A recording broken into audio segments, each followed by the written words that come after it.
ठरलं तर मग या मालिकेच्या पुढील भागात आपण पाहत असतो की अश्विन पूर्णपणे इथे खचलेला असतो.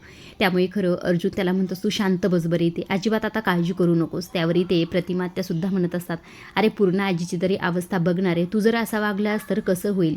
त्यावर आता सायलीसुद्धा इथे अश्विनला समजत असते. ती म्हणत असते, आता प्रियाला आपलं घर विखरताना दिसलं तर तिचा हेतू पूर्ण होईल. त्यामुळे तुम्ही जर असं वागलात तर कसं व्हायचं सांगा बरं. आपण आता सर्व कुटुंबांनी एकत्र राहायला हवं.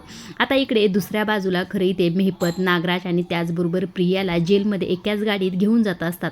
तेव्हा खरं इथे नागराज प्रियाला म्हणत असतात, या जन्मात तरी पश्चाताप होणार नाही, तू कितीही एकटी पडलीस तरी तुझ्या डोक्यातला सैतान काय मरणार नाही, असं इथे नागराज म्हणत असतो.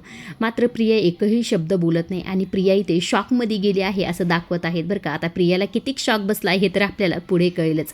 आता इकडे दुसऱ्या बाजूला मात्र तन्वीच्या सत्यामुळे पूर्ण आजीला तर शॉक बसलेला आहे. त्यामुळे त्या इथे काहीतरी वेगळंच बोलत आहेत बरं का.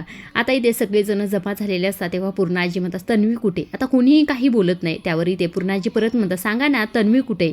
नाही ना तुम्हाला सांगता येणार, याचं उत्तर नाही ना तुमच्याकडे, कारण तन्वी माझ्या समोर उभी आहे, असं म्हणून आता इथे सायलीकडे पाहत असतात. आता पूर्णाजीने असं म्हटल्यानंतर सगळ्यांना धक्का बसलेला असतो. आता खरं तर सायली ही तन्वी आहे हे सत्य पूर्णाजीला खरंच कळलं असेल का, हे कमेंट करून नक्की सांगा. मला तर नाही वाटत इतक्या लवकर त्यांना कळलं असणार आहे. कळेल, पण थोड्या पुढच्या काही भागात आपल्याला नक्कीच ते दाखवतील. आजच्या पुरतं एवढंच. अशा डेली मालिकेच्या अपडेट जर तुम्हाला जाणून घ्यायला आवडत असतील तर आपल्या चॅनलला जरूर सबस्क्राईब करा आणि तोपर्यंत पाहत राहा. ठरलं तर मग धन्यवाद.